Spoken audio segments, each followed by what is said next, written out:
Durante años viajé por España siguiendo un rastro de sangre. Era mi trabajo. Son muchos los parricidios, los asesinatos que he descrito en crónicas y reportajes. Sé lo difícil que puede llegar a ser sentarse al lado de los muertos cuando los vivos, los agresores, acaparan nuestro interés y nuestro miedo. Algunos crímenes me han perseguido durante toda mi existencia. Me sumergí en ellos como periodista de investigación, inconsciente de lo que iban a suponer en mi realidad profesional y personal. Han pasado décadas desde aquella España posfranquista y muchos de estos muertos siguen acompañándome. Sigo siendo un experto en el asesinato de Yolanda González, de los marqueses de Urquijo, en la desaparición del Nani, en el parricidio de la Dulce Neus, en el infanticidio de Paquito Reyes. El corazón humano es un misterio y el cerebro un infierno. Quienes escribimos sobre estos asuntos solo podemos ser humanistas a fuerza de conocer de cerca tanto horror. Este libro visita por última vez crímenes verdaderos y algunos paisajes ensangrentados. Son los más importantes en mi carrera como periodista, y ahora que me acerco a una edad inquietante, necesito escribirlos y devolverlos a este mundo salvaje, para de algún modo dejarlos resueltos, si no sobre el papel, al menos en la conciencia de saber que he hecho todo lo posible por dar voz a estos muertos para que tal vez descansen en paz.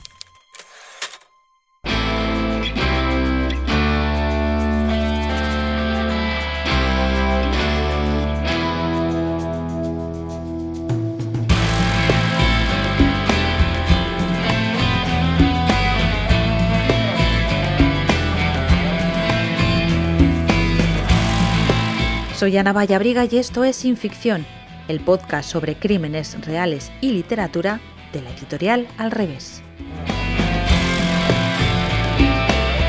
Un podcast donde los días 15 de cada mes hablaremos sobre libros de true crime y novelas policíacas.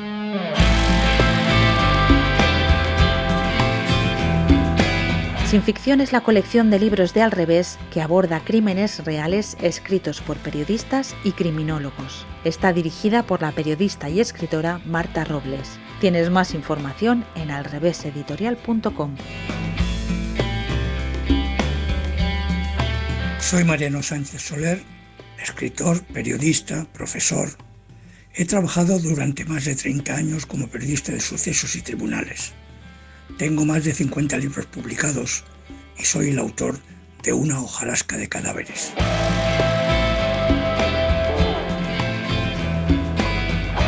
Bienvenido, Mariano. Acabas de publicar Una hojarasca de cadáveres, donde recoges algunos de los casos que has seguido en tu trabajo como periodista en medios como Tiempo, Interviú, El Periódico de Cataluña. Has hecho además reportajes de fondo. ¿Por qué has decidido ahora escribir este libro? Bueno, el libro recoge los 12 casos más importantes en toda mi trayectoria como periodista y como escritor, porque son casos que algunos de ellos me he inspirado en ellos para hacer novelas, o sea, hacer ficción, ¿no? Y lo que hago es recoger esos casos, que los estudié a fondo, los estudié en directo. Trabajé bastante digamos, la documentación en su momento, porque yo he hecho mucho periodismo de fondo, mucho periodismo de investigación, ¿no? En las publicaciones donde he trabajado. Y considero que al final han sido los 12 casos más destacados y que además, de alguna manera, relatan lo que ha sido la historia de este país desde los años 80 hasta el siglo XXI. ¿No? Y bien, yo creía que valía la pena reivindicar también eso, ¿no? Reivindicar esos casos que están totalmente novelados, o sea, quiero decir, escritos al detalle, con todos los datos reales, sin inventar, pero sí que recreando la atmósfera y recreando el contexto de cada crimen. Y creo que valía la pena escribirlos, más que nada para aclarar al cabo del tiempo lo que esos crímenes han significado, porque claro, yo relato los hechos tal como ocurrieron, pero también relato la evolución en el tiempo, ¿no? Que ha sido ahora de los asesinos o qué ha pasado después de los crímenes a la gente que estaba alrededor. O sea, que he actualizado, digamos que he visto desde una perspectiva actual, he visto he recogido todo mi trabajo anterior, ¿no? Uh-huh. Y dándole este punto de vista y reivindicando el periodismo. Reivindicando el periodismo porque, claro, en un momento en que todo está tan confuso, que joder, parece que el periodismo es basura y parece que todos parece que se dedican al mundo del espectáculo y no al periodismo de verdad, pues me parecía que era interesante, valía la pena reivindicar ese oficio de escritor, ¿no? De escritor periodista, de periodista que escribe. Sí, decías que recoges también que has sido de esas personas implicadas en los crímenes y hay algunas cosas un poco que a mí me han impactado. Porque, por ejemplo, en el caso de Yolanda González, que es el primer caso que tú relatas dentro de la historia y en el que además tenías una cierta implicación porque tú a Yolanda la conociste. Sí, yo era compañero, sí, de Yolanda. Estábamos en las mismas organizaciones y ese tipo de cosas. Organizaciones socialistas, ¿no? Que políticas, habían sí, socialistas, sí. Pues me llama la atención que uno de sus asesinos, que era un policía, trabaja desde 2008, desde que salió de la cárcel, según cuentas en el libro, trabaja como asesor en temas de criminalística al servicio de la Guardia Civil y de la Policía Científica. Bueno, el caso de Emilio Gin es determinante, no solo ha sido y ha trabajado y trabaja para la policía y para la Guardia Civil, sino también para la Ertzaintza, también para Mossos d'Esquadra, y teniendo en cuenta que es una persona que fue un organizador del terrorismo de extrema derecha vinculado a las fuerzas de seguridad en los años 80, que fue el Batallón Vasco Español, uno de los grandes grupos fantasmas de parapoliciales, ¿no? Y bueno, teniendo en cuenta que se escapó de la cárcel varias veces para no cumplir la condena, que fue condenado por asesinato, bueno, pues ahora es curioso verlo de vez en cuando en juicios públicos de alguna dirigente nacionalista catalana, el caso Bretón, como si no pasara nada, ¿no? Uh-huh. Hombre, por eso digo que el libro hace un balance también, explica un poquito, salvando la confidencialidad, ¿no? El hecho al olvido, ¿no? Que tiene gente que ha cometido delitos, pero explicando cómo ha evolucionado también esta sociedad. Se puede ver a través de estos casos. Abres con este caso, con el de Yolanda González. Decíamos que tú conociste a Yolanda González. Sí, yo conocí a Yolanda en Madrid, en el Partido Socialista de los Trabajadores, cuando yo todavía, sí que estaba a punto de acabar la carrera de periodismo en Madrid, y yo fui amigo suyo, sí, nos conocíamos mucho. Por eso cuando a ella la asesinan, la secuestran y la asesinan de la manera, y la dejan tirada el cadáver en una cuneta de esa manera tan despiadada, pues para mí tuvo una carga muy importante. Y de hecho, digamos que mi preocupación por la violencia política y por la violencia general, creo que nace justamente de esa proximidad personal a una víctima y a sus familiares, ¿no? Y a sus amigos.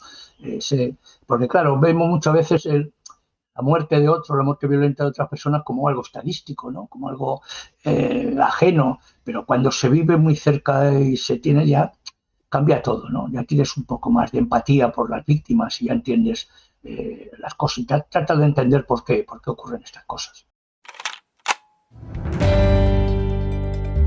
1980, quinto año de la transición. La democracia en España es un hecho. Rige la Constitución del 78. Se han celebrado 2 elecciones generales en el 77 y 79. Están constituidos los primeros ayuntamientos democráticos y ya hay gobiernos provisionales o definitivos en las autonomías. La democracia española tiene que lidiar, sin embargo, con un brote de violencia y terrorismo de los 2 extremos del espectro, cuyo declarado propósito es desbaratar la normalización política. Confluyen en ese objetivo ETA y Grapo, que dejan decenas de víctimas, pero también grupos de extrema derecha que aspiran a que los sectores franquistas del ejército den un golpe de Estado. 40 años del asesinato de Yolanda González. La otra transición. Es el crimen más brutal de la transición porque la secuestran en su casa, la llevan a un descampado y ahí la descerrajan 2 tiros en la cabeza con absoluta sangre fría. Desde la guerra civil no se había podido ir a buscar a una persona y pegarle 2 tiros. Yolanda era una chica que tenía 19, 20 años. La policía la secuestra, la saca de su casa. No fue la policía, fue un comando, la secuestra un comando de extrema derecha. Eran colaboradores, pero Hellín no era policía, Hellín era el jefe de seguridad de Fuerza Nueva, del partido Fuerza Nueva, en la zona de Arganzuela, en una de las zonas más extensas de Madrid. Y era un hombre vinculado a los servicios de seguridad, vinculado, pero no era policía. Quiero decir, él, vinculado a esos sectores, a las tramas negras que se llamaba entonces, ¿no? Esa combinación de policías, militares y fascistas, ¿no? Que creaban ese terror para frenar, de alguna manera, tratar de frenar el desarrollo de las autonomías, el desarrollo de la democracia, ¿no? Y tratar de mantener involucionismo, ¿no? Tratar de mantener los viejos valores del franquismo, ¿no? Que eso también yo creo que queda plasmado dentro del libro, como tú dices, cómo van avanzando los casos y cómo la policía franquista va dando paso a una nueva policía, bueno, que por lo menos sigue unas formas más legales y morales, porque tú hablas de desaparición de presos, como el caso de Santiago Corella, de palizas brutales. Bueno, en el caso de Santiago Corella probablemente fue una paliza brutal que terminó con la muerte, pero hablas de otros casos en los que no murieron, pero sí sufrieron esa agresión, de adjudicar a asesinatos a personas inocentes, porque había que dar con una respuesta, había que dar con un culpable. Hablas de cosas terribles que hacía esa policía. Sí, bueno, hablo de cosas terribles porque la realidad es terrible, ¿no? O era terrible en esos momentos, más terrible que ahora, que también lo es, ¿no? Miramos hacia otro lado muchas veces y no queremos ver el rostro sucio de la realidad, ¿no? De nuestra sociedad en la que vivimos. Sí, bueno, lo que pasa es que, claro, digamos, los capítulos, que son 12 capítulos, van avanzando en el tiempo, porque yo los he puesto cronológicamente, ¿no? Desde el 80 hasta prácticamente el año 2000 algo, van avanzando y van dando un retrato de la sociedad, ¿no? Yo he seleccionado los casos que a mí más me han impactado como periodista al cubrirlos yo, al hacer la investigación, ¿no? De los casos. No son los grandes casos según otros criterios, son los grandes casos que yo he investigado, visto desde mi perspectiva y con esa posibilidad de analizarlos desde el tiempo, ¿no? La perspectiva de la reflexión, ¿no? Si una cosa diferencia al periodismo de la literatura, es justamente que el periodismo, al ser tan presente, al ir tan directo a los hechos, al estar en el día a día, impide que el reportero reflexione más allá reflexione sobre esos temas, ¿no? Vea un poco su importancia, ¿no? Y bueno, y lo que me ha servido el libro es justamente para eso, con toda esa información de primera mano, poder reflexionar sobre los casos, ¿no? Y poder dar una visión de los casos en perspectiva. Y claro, ahí el tema de los malos tratos va evolucionando, evidentemente, ¿no? La forma en que funciona la realidad, ¿no? Yo lo que he hecho es, realmente los he seleccionado porque de una manera bastante, es curioso, ¿no? Pero sí que hay una coherencia. ¿Por qué? Pues porque en los casos se ven implicados el terrorismo de extrema derecha, el terrorismo de los tramas negras policiales de la transición, está el crimen de los Urquijo, que quieras que no, es la aristocracia, es un crimen familiar, entre comillas. Hay un crimen vinculado al golpe del 23F, que no se investigó prácticamente nada. Está un crimen que quedó totalmente impune, donde se vieron implicados unos sacerdotes en Sevilla. Digamos que el caso ha ido evolucionando, los temas han ido evolucionando, pero que sí quedan, desde mi punto de vista, yo es lo que yo he buscado al construir el libro, pues un mosaico en real de nuestra sociedad, ¿no? De cómo la historia está totalmente vinculada al hecho criminal, ¿no? Hablas del caso de los marqueses de Urquijo, del asesinato de los marqueses de Urquijo, y me hace gracia porque en un momento dices que desde 1975 los nobles y los ricos habían saltado a la opinión pública para protagonizar bodas, bautizos y comuniones, sí. Y ahora quedaban expuestas sus miserias, ¿no? Ahora eran víctimas de un asesinato a sangre fría y un asesinato en el que estuviste tú en el juicio.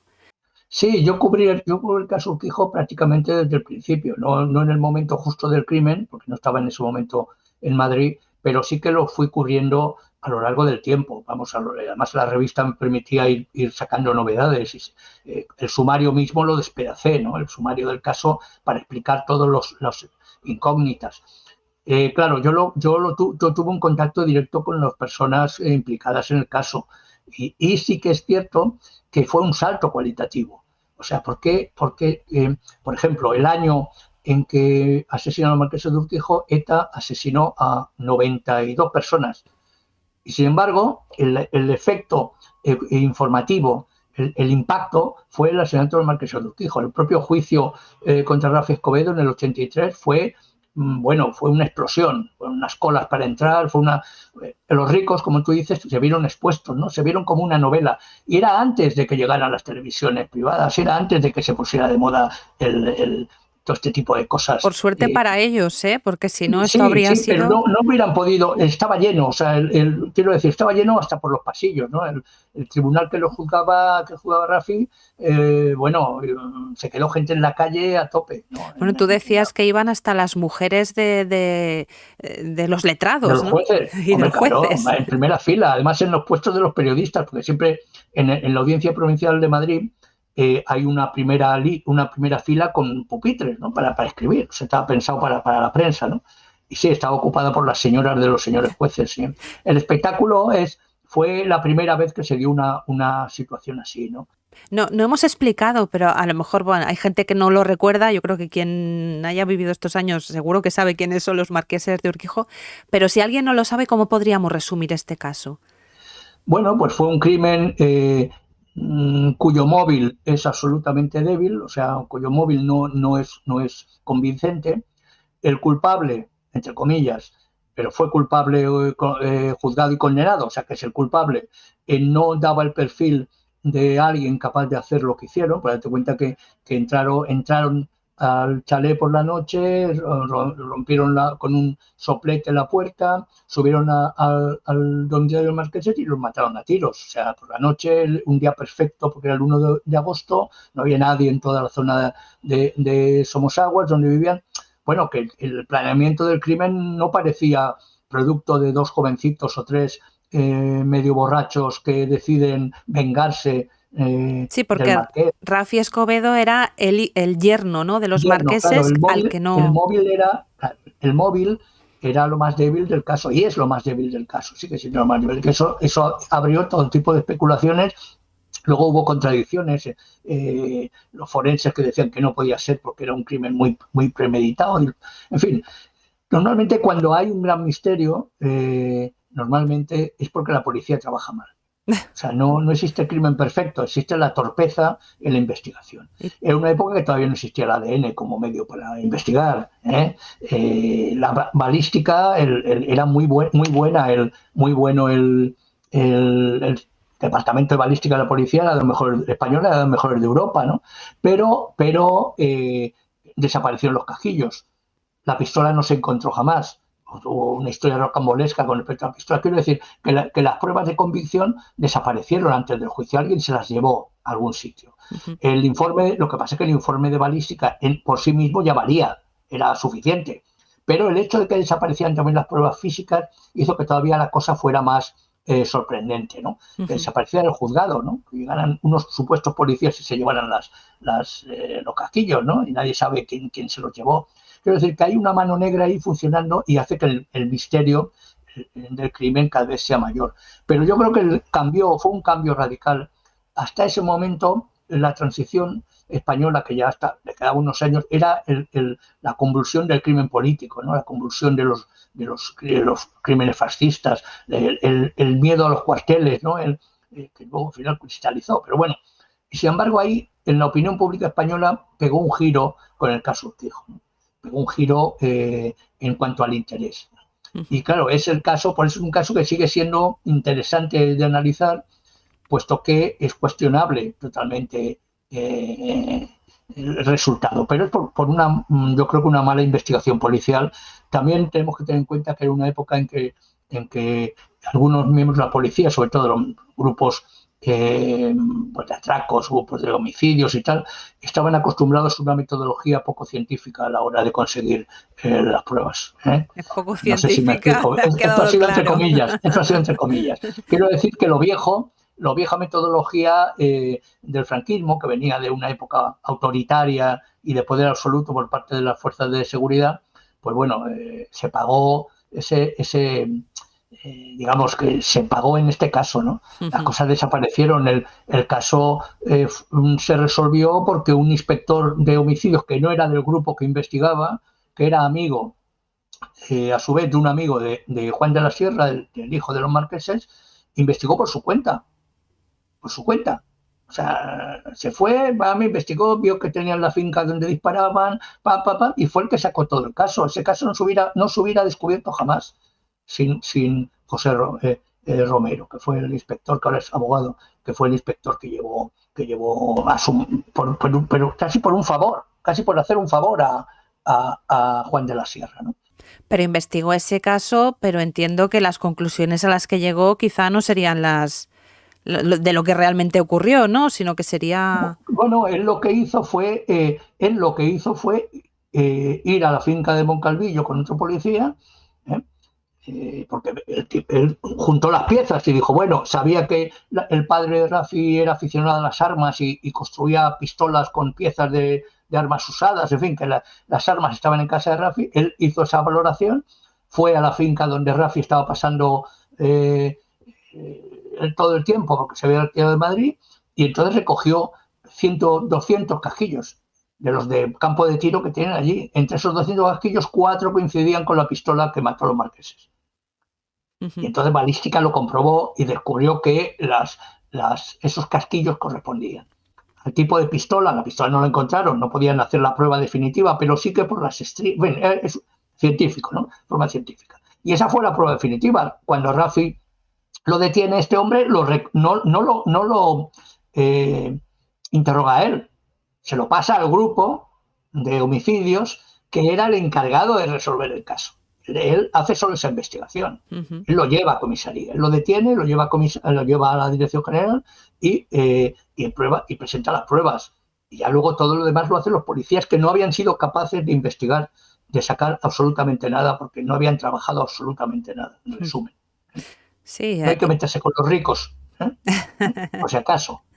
Que la vida es dura. Al final se supone que fue Rafi Escobedo porque creía que su suegro se había entrometido en su matrimonio y por eso se había divorciado, se habían separado en esa época de su mujer, ¿no? De la hija de los marqueses. Sí, pero fíjate tú, pero es que eso es lo más inquietante, ¿no? Vamos a ver, él no consumó el matrimonio.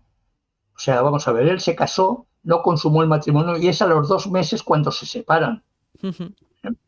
Y el marqués les incordiaba que tienes que trabajar, que tienes que hacer cosas, que tienes que tal, que tienes que cual, pero tampoco, te quiero decir, tampoco es tan claro ese móvil de el odio a los padres. Pues sí, es posible, el odio es un motor muy insólito, ¿no?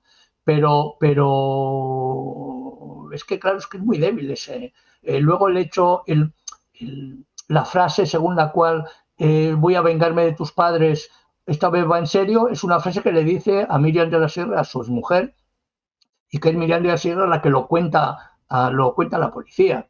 Luego la confesión que hace Rafi de si he sido yo, la hace bajo la presión de que ve a su padre esposado, en fin, y él confiesa por escrito, porque dicen que van a ir a por su familia, porque la pistola, porque tal y cual, la policía. Entonces él, presionado por esa historia, firma un papel que dice: yo maté a los marqueses de Urquijo, Rafael Escobedo. Y luego ya, una vez que ha firmado el papel, ya hacen el atestado, ¿no? Ya con la máquina de escribir y tal. Ese papel desapareció, no le dieron importancia, lo tiraron. Bueno, importancia relativa, porque él también confesó que había matado a los marqueses y luego lo volvió a confesar ante el juez. Él podía haber dicho ante el juez que no mató a los marqueses. Ya estaba asistido por un abogado. O sea, cuando él declara no había abogado presente. Claro, eso entonces era legal. Quiero decir que aquí las leyes van cambiando según el tiempo. Yo estoy convencido que si ese caso se juzgara hoy, con los medios que hay hoy, a no ser que se descubriera que el ADN de Rafi está en los casquillos y todo ese tipo de cosas, no lo hubieran declarado no culpable.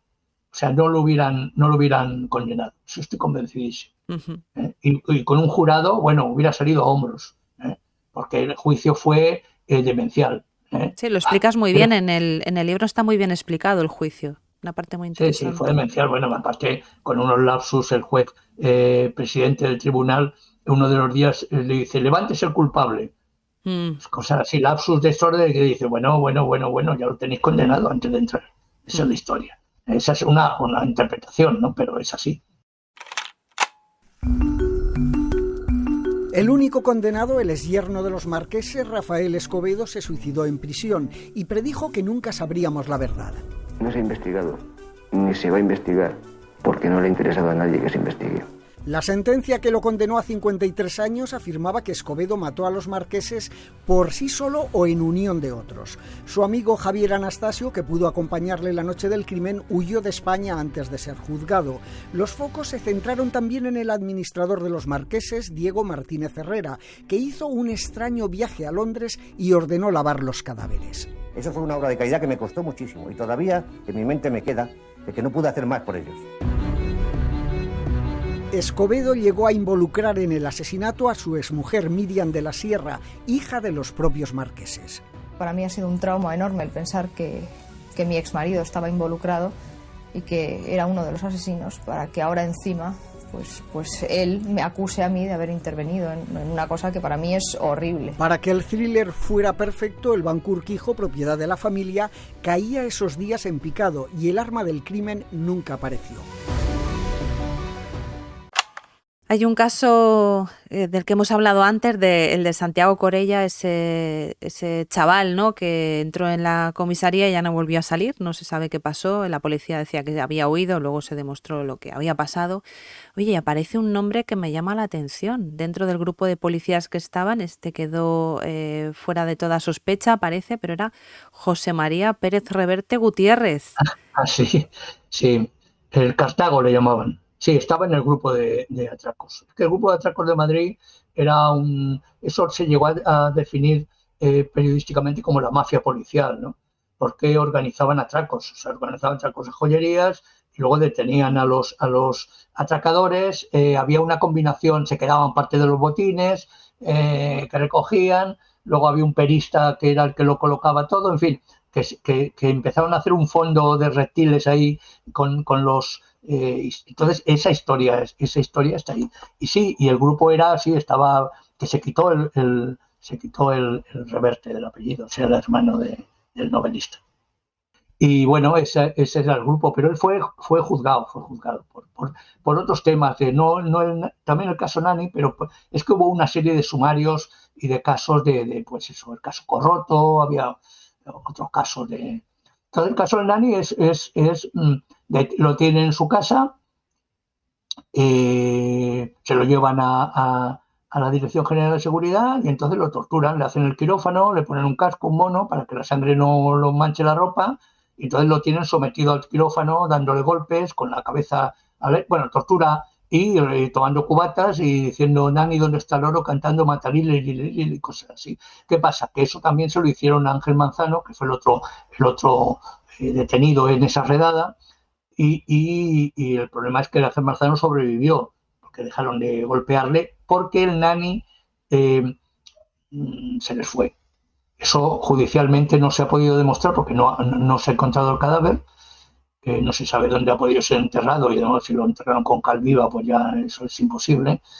Y no encontraron el cadáver, pero sí que hubo yo cuento ahí los avatares del juez para llevar a los tribunales a estos funcionarios ejemplares, y al final lo que se hizo fue una interpretación de desaparición en vez de asesinato y se les aplicó la máxima pena que se podía por la desaparición de una persona que está bajo custodia de fuerzas de seguridad, ¿no?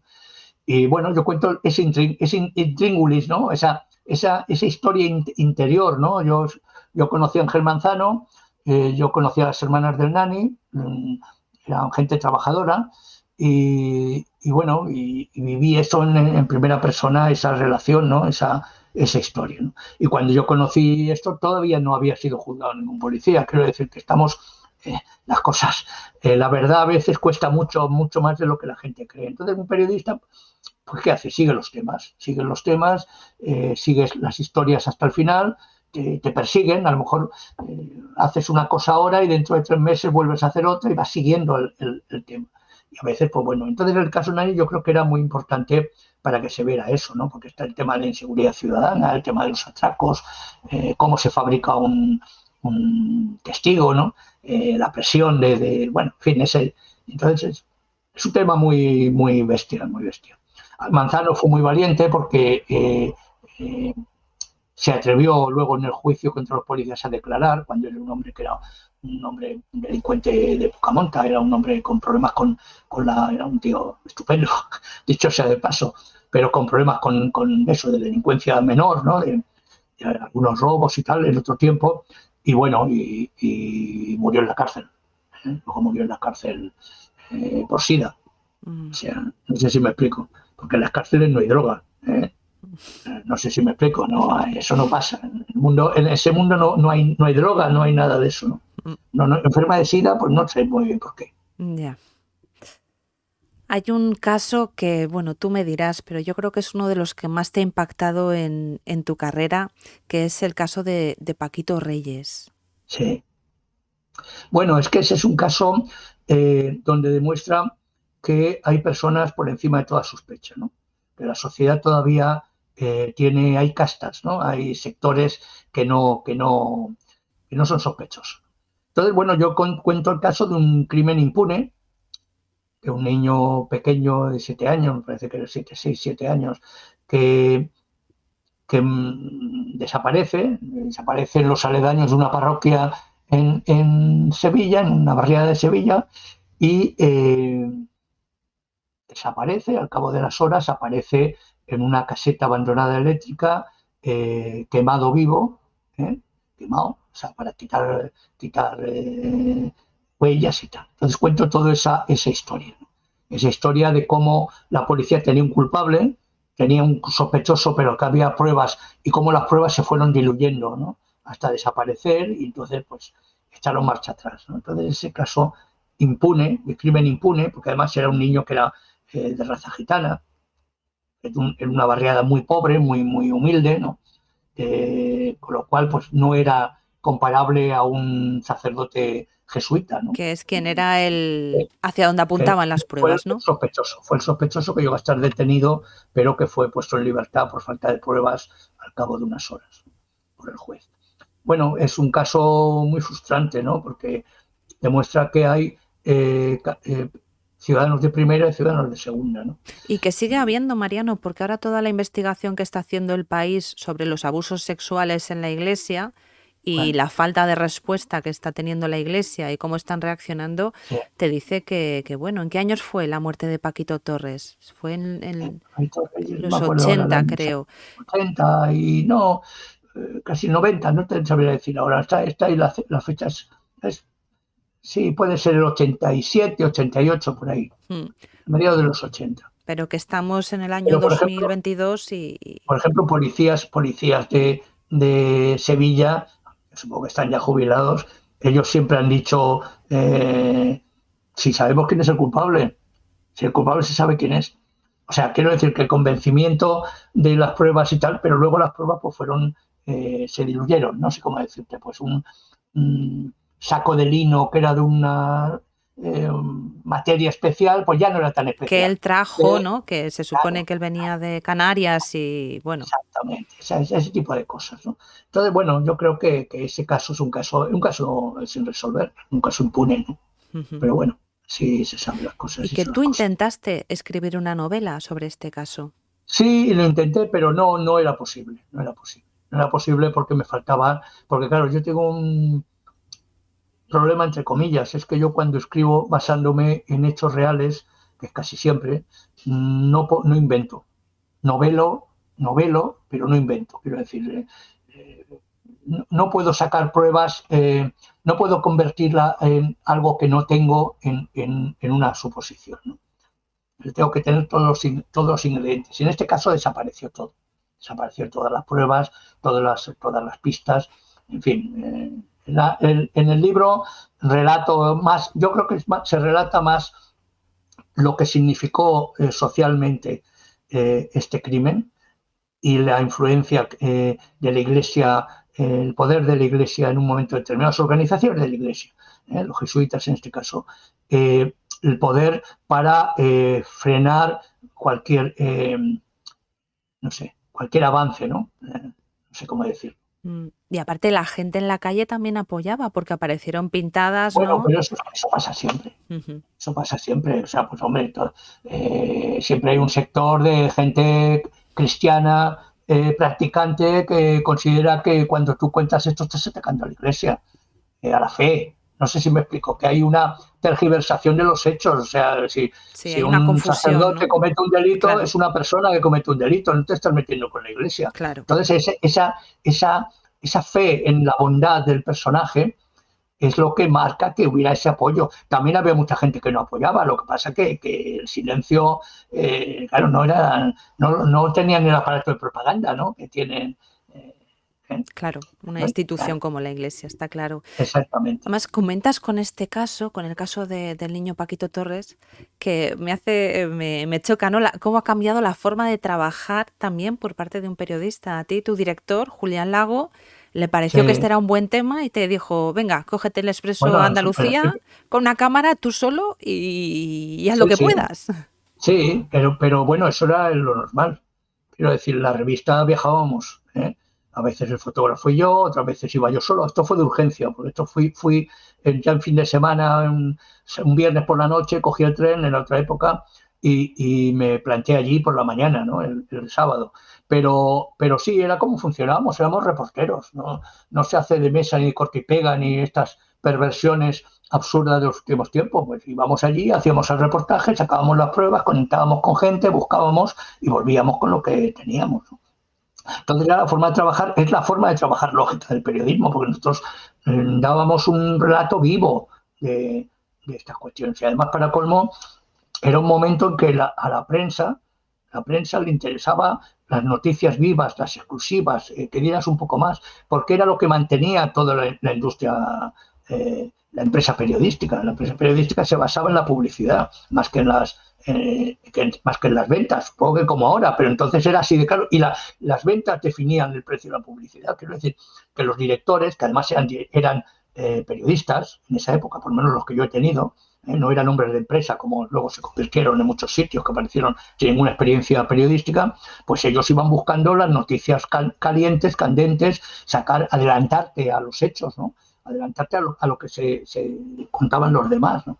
Y era como funcionaba el tinglado, claro. Yo viajaba de arriba abajo, de abajo arriba, según el tema que interesara a la revista. Yo también proponía los temas muchas veces, ¿no? Uh-huh. Y luego se hacían las cosas de ahora para ahora. O sea, quiero decir que a lo mejor llegaba a la redacción y en 2 horas me iba al sitio donde había que ir, y a veces había que ir en un coche en medio de la montaña, ¿no? O sea, pasaban cosas así.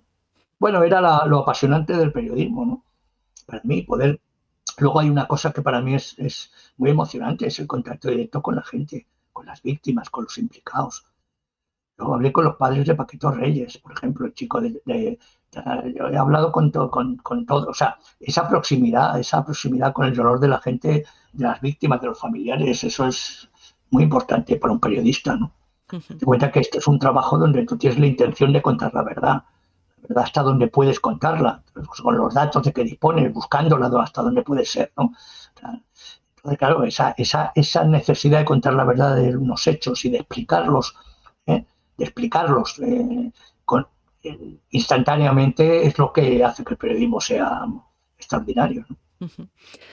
Hay otro caso que también marcó, yo creo que ha marcado, bueno, yo lo recuerdo, es que hay casos que tú cuentas en el libro que yo no recuerdo, yo he vivido toda esta época, pero no lo recordaba, pero el caso de la Dulce Neus, ese claro. Caso conmocionó también, una madre que parece que envía a su hija a matar al padre, que a su vez los maltrataba a todos, a los 3 hijos, ¿no? Y a la madre. Sí, bueno, yo le he llamado a ese capítulo el final de la familia, ¿no? Porque claro, se cuenta una situación real, ¿no? Una situación real donde un padre maltratador, muy primario, ¿no?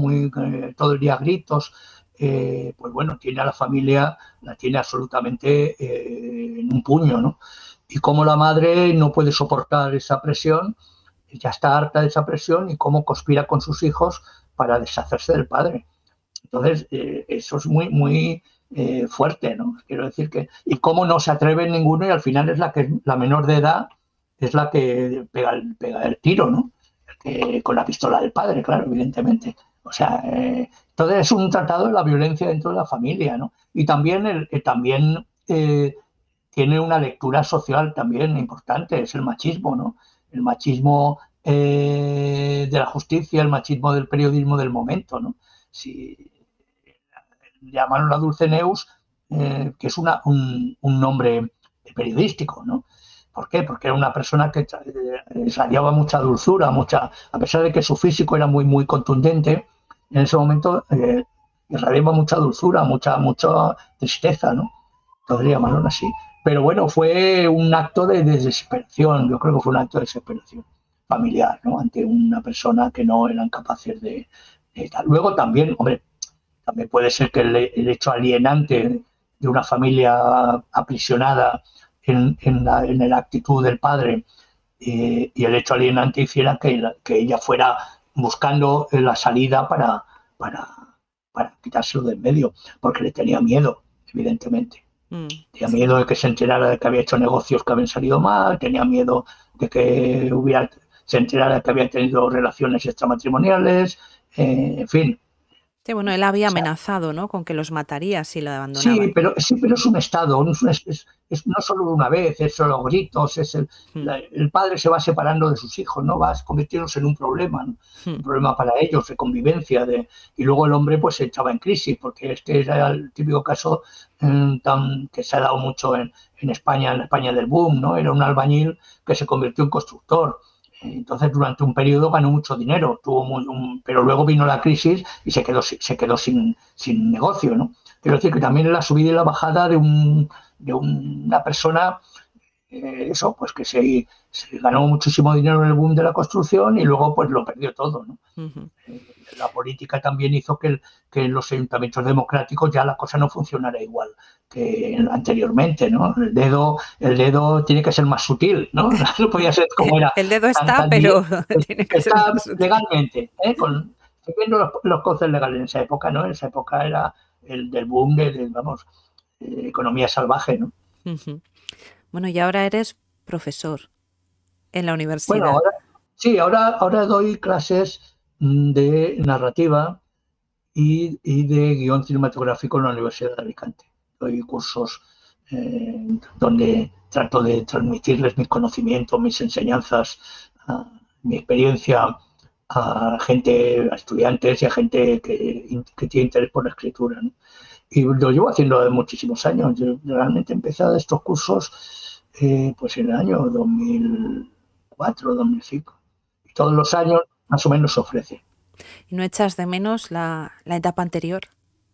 Bueno, es que el periodismo cambió también, ¿eh? O sea, si yo ahora trabajara de periodista no podría, ningún medio me mandaría a hacer un reportaje a Vigo, o a, no sé, ya no estoy hablando del extranjero, a Sevilla, no me mandarían. Dirían que lo hiciera por teléfono, que hablara con 3 tíos, cogeríamos la nota oficial, más o menos decorada y para adelante. Es muy difícil. Si hay algún medio que lo hace todavía, pues es muy poco, es muy limitado, ¿no? Ha cambiado mucho la situación periodística, porque también el modelo de empresa periodística ha cambiado también. Entonces los costos de producción han cambiado también, ¿no? La diversificación de Internet ha hecho que ya no se tenga tanta exclusividad, ¿no? Tú piensas que cuando yo empecé a trabajar como periodista, los medios crearon equipos de investigación. Los medios importantes, solo los medios importantes. Entonces, en el tiempo tenemos un equipo de investigación, Interview era prácticamente todo, era un gran equipo de investigación, La Vanguardia tenía un equipo de investigación, El País tenía un equipo de investigación, Diario 16 tenía un equipo de investigación, Cambio, o sea, los medios se dieron cuenta al rebufo de Woodward y Bernstein y de la historia del caso Watergate, que fue la escuela, yo creo, el modelo a seguir, tuvieron esa necesidad. ¿Por qué? Porque la información vendía. La información era importante para que un medio funcionara, ¿no? Entonces, bueno, esa es un poco la historia. Entonces, no tengo ninguna nostalgia. Yo creo que fue un periodo de mi vida muy bueno. Hice lo que tenía que hacer. Fue una fuente de información para escribir bestial, porque mis investigaciones periodísticas, pues prácticamente todas mis novelas negras están inspiradas en casos reales, o están metidos los casos reales con toda la documentación que tengo, ¿no? Porque claro, yo soy un periodista que tenía 2 armarios llenos de papeles, ¿no? Bien ordenados además, o sea, en la redacción, que yo era tremendo, porque la documentación, los sumarios, los papeles, las fotos a veces que tienes, así no las fotos las que tienes, eso es muy importante. Entonces, bueno, pues no le tengo mucha... Ahora estoy escribiendo estos libros, he escrito una hojarasca de cadáveres, que es reivindicar ese periodismo, ¿no? Y esa narración. Tú piensas que cuando hablamos del periodismo, bueno, los grandes novelistas del siglo XX han sido periodistas en 30% altísimo.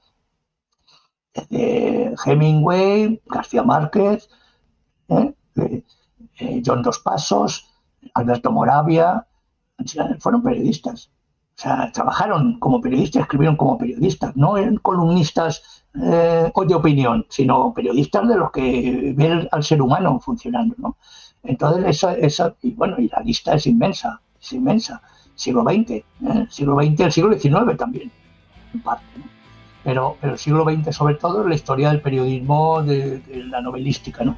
La ventaja de la novela es que puedes fabular, y entonces puedes hacer que un caso que no se ha resuelto o que se ha resuelto de una manera, pues lo puedes contar. Puedes saber prácticamente quién es el antagonista, quién es el malo, ¿no? Eso es muy bueno para las narraciones. Pues recordad Una hojarasca de cadáveres de Mariano Sánchez Soler. Muchas gracias, Mariano. Un placer.